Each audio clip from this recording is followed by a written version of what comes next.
La question apéritif du jour autour des sujets de croissance. La Commission européenne, ce matin, a publié ses dernières prévisions. Elle a révisé à la baisse ses prévisions de croissance pour l'Union européenne, tout en expliquant que il y a de la lumière au bout du tunnel. Alors, qu'est-ce qu'elle dit, la Commission européenne nous explique que sur la zone euro, la prévision 2021 a été abaissée à 3,8% de croissance moyenne. C'était 4,2, je crois, auparavant.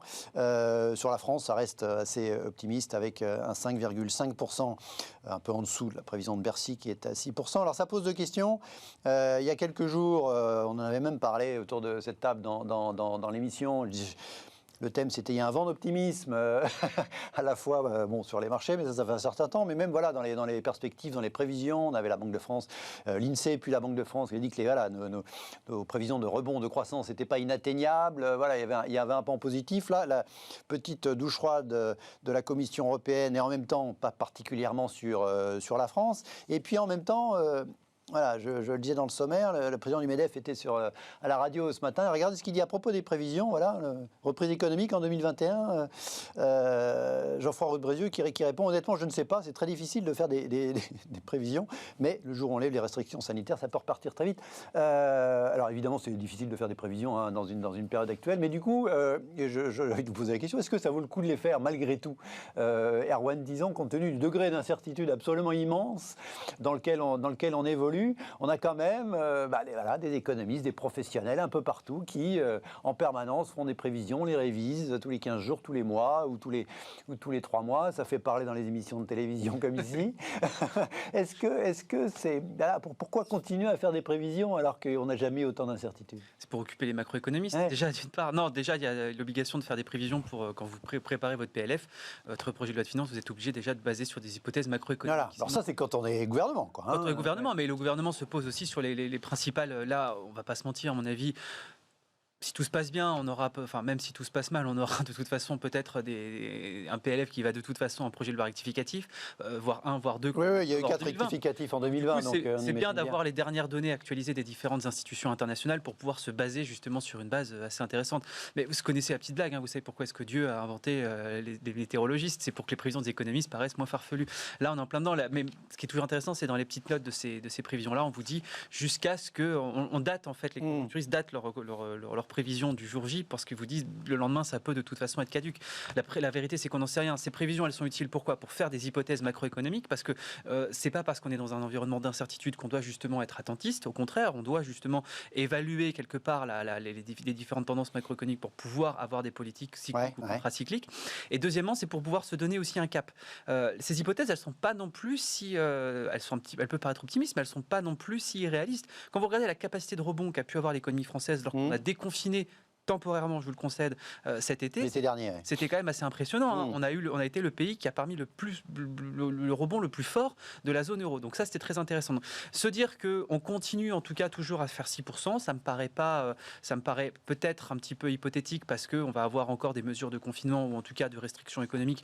C'est ce que nous disent la plupart des épistémologistes, mais ça ne paraît pas en tout cas totalement infamant de se dire qu'on va avoir ce genre de prévision-là. Et vous comprenez que le patron du MEDEF, il préfère dire honnêtement, je ne sais pas. Mais tout le monde... Ça l'honore, effectivement. Alors lui, il n'est pas prévisionniste, il n'est pas macroéconomiste. Donc, Mais tout le monde vous dit, les conjoncturistes vous le disent, les conjoncturistes vous disent de toute façon, on est obligé de le faire aujourd'hui, parce que quelque part, c'est notre métier. C'est comme demander à un météorologiste de vous faire la météo sur les 3 prochains mois. Il va le faire quand on lui demande de le faire, mais il vous mettra une grosse astérix ou il vous mettra en tout cas un indice de confiance très faible. Mais moi, par contre, si je pouvais mettre un tout petit bémol dans la communication que peuvent avoir certains politiques par rapport à ça, on se gargarise de se dire, on va faire 6%, on va faire 7%, peut-être 8% l'année prochaine, on ne sait pas, on regarde. Attention à la façon dont ça peut être perçu dans l'opinion publique. Je m'explique. Pour l'instant, on ne voit pas encore les effets catastrophiques qu'il peut y avoir de cette crise-là. Du moment où on va déconfiner l'économie, on va tout simplement retourner à une vie à peu près normale. C'est là où on pourrait attendre, en tout cas, la première vague sociale qui va arriver. Et c'est aussi à ce moment-là où il peut y avoir dans la tête des gens, l'épidémie est finie, la crise économique est terminée. Et donc, du coup, il y a 6% de chômage, donc il y a 6% de croissance. Il n'y a pas de raison que mon salaire n'augmente pas, il n'y a pas de raison que mon pouvoir d'achat d'achat augmente, il n'y a pas de raison que mon voisin perde mon emploi, etc. On pourrait se dire, quand on regarde les chiffres, 6%, ça fait des années qu'on n'a pas fait ça. Pourquoi est-ce que du coup ma situation à moi va mal? C'est pour ça que... Parce qu'il y a eu moins 8,3 en 2020. Exactement, mais c'est pour ça aussi que, déjà, il faut l'expliquer. Il faut le rappeler, quoi. Il faut le rappeler. Quand vous avez la plupart de... C'est un rebond qui ne nous ramène pas au niveau précédent, Exactement. en tout cas pas d'un coup. Exactement, et on commence déjà à poindre la petite musique, on commence à l'entendre déjà qui fait un petit écho avant la présidentielle, de se dire, non mais attendez, regardez la croissance qu'on fait, on fait une croissance historique de la part de quelqu'un qui serait pas forcément hyper pointu en économie, un homme politique qui pourrait utiliser ce genre d'argument-là d'un point de vue un peu populiste, si vous voyez où je veux en venir, et qui pourrait se dire, non mais attendez, regardez-moi ça, en plus de ça, vous avez quelques dividendes, comment ça se fait que l'économie va mal? Donc ça peut être un argument de campagne. Donc qu'on pourrait peut-être dire accompagner ces petites conjonctures, c'est de dire prenons un taux de croissance peut-être sur une période de 4 à 5 ans, plutôt que d'avoir quelque chose d'annuel, parce que là, ça peut effectivement avoir quelque chose de très douloureux pour les Français de se dire attendez, on est l'année où on fait le plus de croissance, mais c'est l'année aussi où je vais perdre mon boulot et j'ai mon pouvoir d'achat qui va être renié.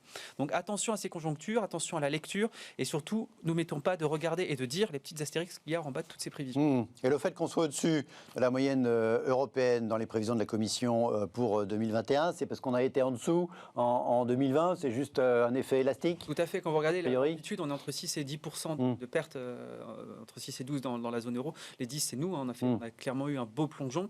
On peut peut-être aussi avoir un rebond qui soit à la hauteur. C'est pour ça, il faut regarder vraiment faut vraiment regarder la chose dans son ensemble. Il faut surtout pas se dire, il faut pas non plus se dire c'est la France qui s'en sortira le mieux en 2021 parce que c'est là où la France a la croissance en valeur absolue la plus importante. Il faut toujours avoir justement les notions un peu plus relatives quand on regarde ces chiffres-là et se dire que c'est sur une réalité macroéconomique beaucoup plus complexe que la simple analyse arithmétique. Allez, on va continuer à parler de la croissance, mais cette fois-ci sous un autre angle, pas uniquement les chiffres, mais dans la nature même de la croissance et dans son caractère compatible ou non avec notamment nos engagements climatiques.